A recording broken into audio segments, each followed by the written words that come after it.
Hello tout le monde, j'espère que vous allez bien. On se retrouve donc aujourd'hui pour une nouvelle vidéo. Alors vous voyez, je suis pas toute seule puisque Karine de Mon Coin Lecture m'a rendu visite pour ce week-end et donc on en a profité pour visiter un petit peu le Gers, manger aussi. Elle me gave comme une oie, je le confirme. Boire un tout petit peu, juste ce qu'il faut. Voilà. Et donc, je vais vous présenter les 6 livres dont je voulais vous parler aujourd'hui, en sachant que je vais essayer de pas trop rigoler parce que je sens que c'est mal barré. Mais bon, on va donc... Non, mais attendez, c'est parce que au départ, elle a décidé que je tenais les livres. Moi, j'ai décidé que j'allais tenir les livres, mais qu'en plus, j'allais dire si j'avais envie de les lire ou pas après ce qu'elle en dit.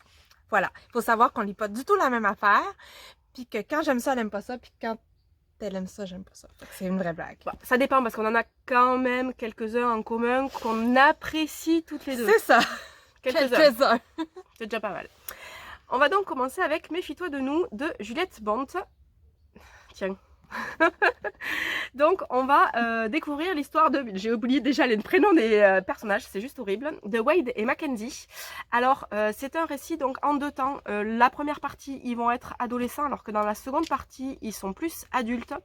Donc j'ai beaucoup aimé la première partie, la façon dont ils sont différents et complémentaires et où ils vont commencer à s'apprécier vraiment jusqu'au clash de la fin de la première partie. Là j'avoue il vaut mieux enchaîner directement avec la deuxième parce que ça apporte quand même un éclairage totalement différent à cette romance.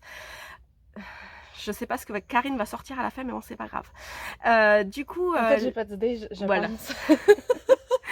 Les personnages sont vraiment très touchants, très attachants. J'ai été particulièrement prise par l'histoire de Wade et tout ce qu'il va nous raconter.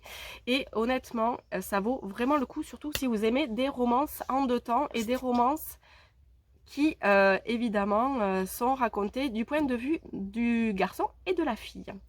Voilà pour ce premier roman. Point de vue de garçon et la fille, ça va. Mais histoire tragique, sauvée par l'amour? Oui. Non. Non. Bon, c'est pas grave. J'aurais tenté. Peut-être que les suivants, ça va marcher un petit peu mieux. Peut-être. Ensuite, donc, je vais vous parler de Je n'ai pas trahi de Frédéric Couder. Alors, c'est un roman young adulte, de toute façon tous les autres après c'est du young adulte, donc où on va rencontrer Luna, l'héroïne, qui déménage avec sa mère, donc ça se passe en Corse, et j'ai trouvé ça vraiment super bien fait, tout le contexte autour des personnages, d'autant qu'on a un récit entre passé et présent, donc entre l'histoire de Luna qui vit un quotidien qui n'est pas évident avec la séparation de ses parents, et donc l'histoire de Salomon dans le passé pendant la Seconde Guerre mondiale. Donc le contexte est vraiment très bien mené, les personnages sont très attachants, on vit sans peine avec eux tout ce qu'ils vont traverser parce que Luna va faire une rencontre qui va faire une rencontre elle-même avec le passé. Donc c'est clair toutes ces rencontres. Hein? Ouais, c'est bien, c'est bien. Ouais. Et du coup, jusqu'au bout, on ne sait pas vraiment comment les choses vont se terminer. Et j'ai trouvé ça vraiment super bien fait. Et la plume de l'auteur nous permet vraiment de nous immerger dans leur histoire et j'aime pas comment Karine me regarde en fait, et de vivre pleinement chaque instant, que ce soit donc l'histoire de la trahison dans le passé et de la trahison dans le présent. Et donc, on va voir comment tout ça se mêle ensemble. Ah, passé, présent, young adult, ça me tente plus. Seconde Guerre mondiale. Seconde Guerre mondiale, la Corse que je connais pas. Voilà. Faut que j'aille un jour en fait. Ouais. Un jour on ira en Corse. Ouais, un jour on ira en Corse. Voilà. Bonne idée. Ensuite, on va partir sur un livre, alors un peu plus marrant, c'est le premier tome de Stronger Forever, donc de Holly Bourne. Alors c'est l'histoire de 3 adolescentes, Lottie, Amber et Evie. Alors ce premier tome est consacré entièrement à Evie, qui, la pauvre, souffre de TOC qui l'empêche vraiment d'avancer et de vivre sa vie. Alors elle va petit à petit, grâce à l'amitié de ces 2 autres jeunes filles qui sont totalement différentes, il y en a une qui est beaucoup plus extravertie, l'autre est un peu plus timide, elles vont arriver en se liant d'amitié, celui-là il va pas tenter Karine du tout, en se liant d'amitié à progresser. Alors évidemment, tout ne se règle pas en seulement quelques mois, mais elles vont apprendre de leurs erreurs et elles vont apprendre à aller mieux et à évoluer. Et Evie change énormément entre la première et la dernière page, même si évidemment elle est loin d'avoir tout réglé. D'ailleurs, on la retrouve un petit peu dans le tome 2, même s'il est consacré à une autre héroïne. Mais tu vois, girl power un peu, l'amitié... L'amitié, ça passe plus que les histoires d'amour qui sauvent la vie en l'espace de 8 secondes et un regard. Ouais. Fait que Là, c'est un peu le cas, mais en amitié, c'est clair. c'est mieux. C'est C'est mieux. déjà mieux. De toute façon, quand on est ado, notre job, c'est de faire des conneries. Donc, j'aime bien les ados qui font des conneries. Oui, Ça puis passe. elles en font quelques-unes quand même. Ouais. Je me sens un peu accessoire, en fait, comme ça. J'ai Non, l'impression mais- d'être une potiche. Ben, t'es efficace comme potiche. Oui. Ensuite, je vais vous parler donc de l'arrache-mot de Judith Bouliac, si je ne me suis pas trompée. Non, c'est ça. Donc, c'est l'histoire d'Iliade, qui forcément tire son prénom de la fameuse histoire d'Homère. Et qui a la capacité, en fait, quand elle lit un livre, d'en arracher les mots et donc de faire vivre devant tout son auditoire les personnages dont elle raconte l'histoire. Alors, ça, c'est pour la partie contexte. Et du coup, vu qu'elle a des capacités assez hors du commun, on lui demande d'épouser un des membres de la famille royale. Sauf qu'elle ne le connaît pas, elle ne sait pas sur quoi elle va tomber. Alors, elle accepte quand même d'aller à la capitale en se disant, bon, on va voir sur qui je tombe et tout ça. Et bizarrement, elle tombe pas du tout sur la personne qu'elle attendait.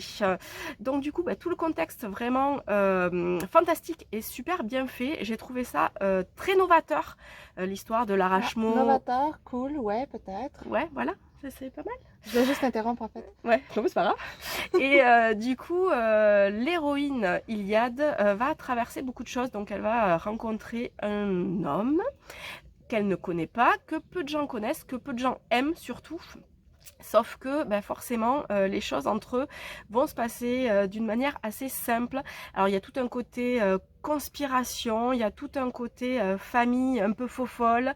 Et j'ai trouvé ça super bien fait, super mignon. Et pour une fois, un livre en un tome, c'est pas mal et ça se lit tout seul. Un tome, c'est cool.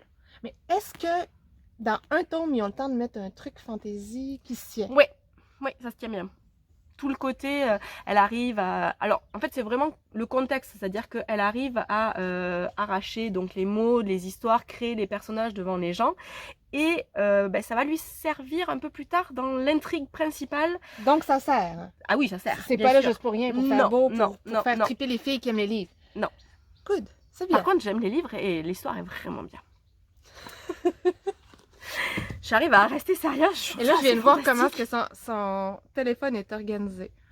Pourquoi C'est assez ingénieux, mais je suis Ouais, quand même pour un filmer? peu mort de rire. Oui, c'est accroché n'importe comment. C'est Ah bon, ouais. c'est bon, c'est bon. Je ne Il y a des rigolerai pas. moustiques ici. Oui, c'est des moustiques. Le suivant, donc, c'est le premier tome de Loup après tout de Jérôme Leroy. Tu connais pas, hein? Non, pas tout. Donc, c'est un roman young adulte post-apocalyptique. Donc, en fait, ça se passe vraiment au moment de l'apocalypse. Tiens. Pas sûr. Donc, on va rencontrer Guillaume, notre héros. Alors, héros bien malgré lui, puisqu'il va devoir traverser beaucoup de choses. Et sur sa route pour rejoindre ses amis et surtout pour essayer de survivre, il va croiser Lou. Et alors j'aime beaucoup ce que fait l'auteur d'habitude, donc j'ai vraiment pas été déçue du contexte et de la façon dont tout est apporté. Donc on vit vraiment au cœur tout le côté post-apocalyptique qui est, il faut le dire, quand même assez stressant. On se pose énormément de questions sur ce qui leur arrive, comment ça leur arrive. Non, ça fait trop stresser Karine. Trop stressant pour moi. ouais, non, moi, j'aime non. pas le post-apo parce que je fais des cauchemars. Ouais, lis pas alors. Ouais. Non. Si on parle de Parce la fille qui a dormi avec la lumière ouverte pendant 6 mois après avoir écouté le 6e sens quand elle était ado. Ah ouais? Ouais, la Quand même. petite fille en dessous du lit. Ouais. Non, pas non. Bon, en tout cas, si vous voulez le lire, allez-y. Donc, le contexte est vraiment très bien amené. Les personnages aussi. J'ai été bluffée par la fin de ce premier tome parce que je m'attendais pas du tout à un rebondissement comme ça. Je dois dire que même ça choque. Et du coup, ça amène une suite qui, je pense, va être vraiment top. Donc, Karine n'est pas tentée. Non, celui-là, non. Mais comment tu fais pour rester sérieux? J'essaie de faire plein de grimaces puis ça marche pas. Non, mais je suis une fille très sérieuse. Et donc voilà le dernier, donc c'est Trinkets de Trinkets de Kirsten Smith. C'est bon? J'ai rien dit depuis le début, j'ai pas. Je m'en fous, je le prononce à la française. T'as pas dit Trinkets, c'est toujours pas pire. Donc, qui a été adapté sur Netflix. Donc, c'est l'histoire de 3 jeunes filles, donc Mo, Elodie et Tabitha, qui... Pas de jeu de mots. J'avais même pas pensé. Qui se rencontrent en fait dans un groupe de alors ce ne sont pas des alcooliques anonymes, mais ce sont des voleurs anonymes, puisque elles sont toutes les trois capables d'aller voler dans les magasins ou ce qu'elles peuvent trouver pour se sentir vivantes. Alors chacune d'elles a une particularité. Alors j'ai beaucoup aimé parce que en fait le récit se fait de manière très différente en fait. Comment dire? Et Pas toucher au livre, là. hein? Tu me laisses même pas ma job de tenir. Mais attends, je voudrais montrer. Donc Elodie c'est plus des poèmes, alors que si je ne m'abuse, Mo c'est plus un carnet intime, et Tabitha qui nous raconte son quotidien. Donc elles sont toutes les trois, tiens je te le donne, si tu veux absolument le voir, je te le donne. Elles sont toutes les trois très différentes et elles vont se retrouver autour de cette amitié liée à leur capacité à voler. Alors j'ai trouvé ça super bien fait, c'est mignon, ça se lit bien, c'est facile. L'amitié qui les sauve un petit peu, j'ai trouvé ça, tu vois, mignon comme dans Stronger Forever tout à l'heure. C'est vraiment super bien fait. Alors c'est simple. Honnêtement, il n'y a pas d'énormes surprises, d'énormes révélations, sauf une petite que j'avais pas trop vu venir à la fin. Mais globalement, l'intrigue est assez simple. Mais c'est tout le côté amitié qui est vraiment super bien fait. Oui, amitié, adolescence, Voilà. ouais, ça fit. Je crois qu'elle va repartir avec quelques livres de chez moi. Non? Peut-être, j'en ai déjà 2. Voilà. Mais c'est parce qu'après, je viens de réaliser qu'il faudrait que je les traîne soit à Londres, soit en Égypte. Ouais, mais non, c'est pas grave. Mais je t'en conseillerais plein comme ça. J'ai peur. Voilà. Moi, quand je la conseille, elle est finie pas. Si. Stay With Me, tu l'as pas terminé? Non, je suis d'accord. Ouais, il y en a d'autres que j'ai pas lus. Si, celui que tu m'as prêté quand j'étais chez toi, je l'ai fini, je l'ai lu. C'était un livre québécois, c'est très mignon. Je l'ai lu. Je me rappelle plus du titre. Moi non plus.